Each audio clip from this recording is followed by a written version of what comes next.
미국의 신형 공격형 무인기 그레이 이글이 오는 4월까지 군산 미 공군기지에 한 개 비행대가 상시로 배치될 것으로 알려졌습니다. 은밀한 암살자라는 별명을 갖고 있는데요. 이 공격형 무인기를 한반도에 상시 배치하는 것은 이번이 처음입니다. 어떤 의미일까요? 그레이 이글, 바로 이 비행기입니다. 30시간을 비행하면서 작전을 수행할 수 있고요. 정찰 장비로 스타라이트 레이더를 장착하고 있습니다. 헬파이어 미사일 4발 또는 바이퍼 스트라이크 폭탄 4발을 장착하고 정찰과 탐색 그리고 필요할 경우 그 자리에서 즉각 공격까지 수행할 수 있는 그런 무인기입니다. 자, 이 성능에 대해서 좀 더 자세히 설명을 해주시죠. 네, 일단 이제 30시간 정도를 채공하고 네. 계속 이제 순항하면서 비행을 하면서 지금 이제 중요한 게 저 스타라이트 레이더인데 네. 저기 한 8km 정도의 지상을 탐색할 수 있습니다. 그리고 저 레이더가 사 레이더라고 그래가지고 이 전파를 쏘아서 그 뭐 구름이 있든 또는 그 흐리든 밤이든 다 이렇게 형상을 체득할 수 있는 그런 레이더거든요. 네. 그걸 가지고 이제 헬파이어 미사일이 얼마나 강한가 하면은 공대지 미사일이죠. 탱크 잡는 탱크를 잡는 미사일인데 그렇죠. 탱크까지 잡을 수 있는 미사일 4발 또는 그거보다 더 정밀한, 왜냐하면 더 천천히 날아가기 때문에 더 정밀한 그 유도폭탄 4발 이렇게 각각 4발 토탈 4발을 장착해서 최대 4개의 탱크나 차량을 공격할 수 있습니다. 네. 이번에 이 배치되는 그레이 이글은 모두 9대입니다. 지난해에 이미 석 대가 배치가 됐는데요. 이를 포함하면 총 12대가 됩니다. 12대가 배치되면 이른바 한 개 비행대를 완성하게 되는 것을 의미하는데요. 한 개 비행대가 어떤 의미인지 설명을 드리겠습니다. 먼저 넉 대는 상시 작전을 계속 수행할 수 있습니다. 그럼 나머지 8대는 뭘 할까요? 넉 대는 성능 정비, 그러니까 이 장비를 수리하고 보수하는 그런 작업을 합니다. 그리고 나머지 넉 대는 출동을 하기 위한 작전 훈련을 하게 됩니다. 즉 12대의 한 개 비행대가 편성이 돼서 상시 배치됐다는 것은 상시 24시간 운행을 할 것이다 라는 의미를 갖고 있는 것 아닙니까? 저걸 이제 삼직제라고 하는데요. 네. 24시간 언제든지 최소한 4대 정도는 띄워놓고 있을 수 있다. 네. 그리고 이제 전시가 되어서 완전히 긴급 상황이 되면 저걸 이제 반으로 잘라서 네. 6대 정도를, 그때 이제 교육 훈련이 필요 없으니까. 네. 6대 정도를 띄워서 작전하고 돌아오면 준비하고 있던 6대가 다시 올라가고 이런 식으로 이제 로테이션을 할 수가 있거든요. 네. 이게 이제 그레이 이글이 뭐냐면 우리가 이런 이야기 들었어요. 아프가니스탄 전쟁을 하는데 CIA가 네. 이 본토에서 거기서 조그 셔틀로 이렇게 장착을 하고는 공격을 하고 집으로 퇴근을 했다 네. 하는 그게 바로 이겁니다. 아하. 그래서 이 사람이 타지 않기 때문에 네. 언제든지 적지에 들어가서 혹시 격추 위험이 있다더라도 비교적 부담 없이 네. 저걸 더 가까이 접근해서 공격할 수 있기 때문에 무서운 거죠. 궁금한 게 있습니다. 지금 계속 이 선제 타격을 거론하면서 이야기 나오는 게 코피 터트리기 작전, 네. 블러디 노우즈 작전, 그리고 또는 참수 작전이 논의되고 있지 않습니까? 네.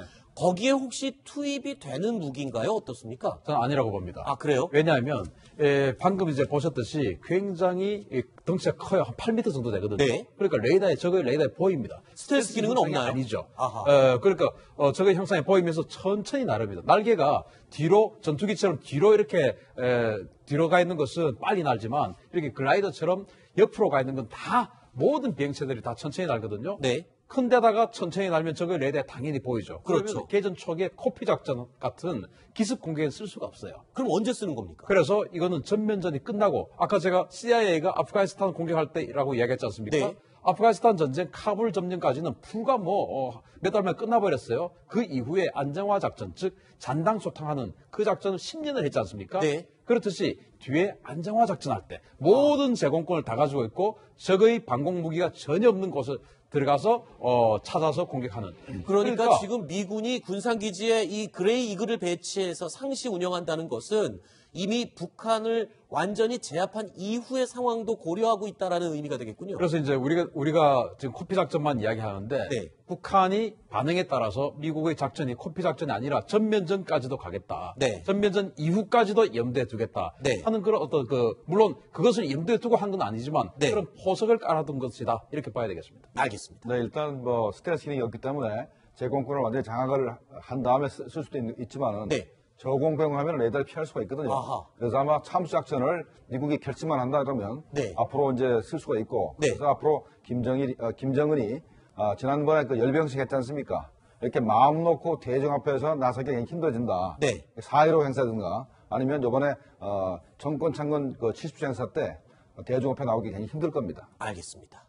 자, 미군이 이 대규모 해군 전력을 한반도 주변에 배치했다는 소식도 들리고 있습니다. 핵추진 항공모함 전단 2개를 비롯해서요, 유사시에 대규모 병력을 상륙시킬 수 있는 원정 타격 전단 2개도 추가로 배치했습니다. 먼저 원정 타격 전단, 그리고 이를 구성하는 강습 상륙함에 대해서 설명을 조금 드리도록 하겠습니다.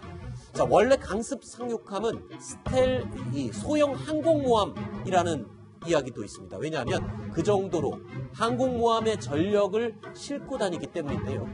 강습 상륙함 한 척에 실릴 수 있는 전략 무기 F-35B를 최대 20대까지 실을 수가 있습니다. 자, 그러니까 강습 상륙함 두 척이 배치가 됐다는 것은 항공모함급의 전력을 움직일 수 있다는 것이죠.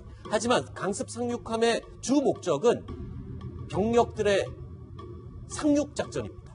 자, 탑10에서 여러 번 설명을 드린 적이 있었던 강습 상륙 와스프함, 공기 부양정을 이용해서 공중과 해상으로 동시에 미 해병대 2,200명 이상을 상륙시킬 수 있는 그런 전력을 가지고 있습니다. 자, 이 강습 상륙함이요, 평소에 혼자 다닙니다. 혼자 작전을 수행하다가 그러다가 실제 전투가 실시되면 원정 타격 전단을 꾸리게 됩니다. 그림으로 설명드리겠습니다. 평상시에는 그냥 홀로 작전을 수행하고 다니는데요. 비상시, 그러니까 전쟁을 치러야 하는 필요성이 생겼을 때 구축함, 이지스 구축함 2척이 함께 참여하게 되고요. 잠수함을 비롯해 이제 해병 전력들이 함께 동원됩니다. 이 한 세트로 실전용 완전 편성을 이루게 되는데, 지금 현재 한반도에 배치된 2개 전단이 이렇게 완전 편성된 상태로 배치가 된다는 것이죠. 그렇습니다. 지금 이제 와스프함과 본홈 리처드함, 이 두 척의 이 강습 상륙함이 지금 타격 전단을 이루었어요. 그런데 이 강습 상륙함이 얼마나, 방금 이제 소형 항공모함이라고 하셨는데, 예를 들어서 중국의 랴오닝 항공모함 아시지 않습니까? 네. 그 랴오닝 항공모함에 최대 24대의 전투기를 탑재합니다. 네. 근데 방금 지금 최대 20대의 전투기라고 하셨지 않습니까? 그렇죠. 근데 미국 전투기가 성능이 랴오닝함 탑재하는 것도 훨씬 우수하죠. 좋죠. 따라서 이 강습 상륙함 와스프하고 랴오닝하고 만약에 실전을 붙으면 이게 훨씬 강하죠. 네. 그렇기 때문에 이게 그만큼 무서운 것이다. 그런데 지금 이제 원래 본홈 리처드라는 것이 사세보에 주둔을 하고 있었는데, 일본 큐슈죠. 그걸 대체해서 와스프가 왔어요. 네. 그러면 본홈 리처드가 가야 되지 않습니까? 그렇죠. 근데 안 가고 있다는 겁니다. 네. 핵추진 항공모함 칼빈슨호와 로널드 레이건호는 이미 배치가 돼 있는 상태였습니다. 여기에 이제 강습 상륙함 와스프함과 본홈 리처드함이 교대를 하지 않고 그대로 합류를 했다는 건데요. 위치를 대략 설명드리겠습니다. 칼빈슨호와 로널드 레이건호, 이미 평창 동계올림픽 시작과 함께 배치가 된 상태입니다. 여기에 추가로 완전 편성된 전단, 그러니까 풀 세트로 갖추고 있는 강습 상륙함, 첫 번째 와스프 전단과 본홈 리처드 전단, 이 2개 전단까지 합해서 4개의 대규모 전단이 한반도에 지금 배치가 됩니다.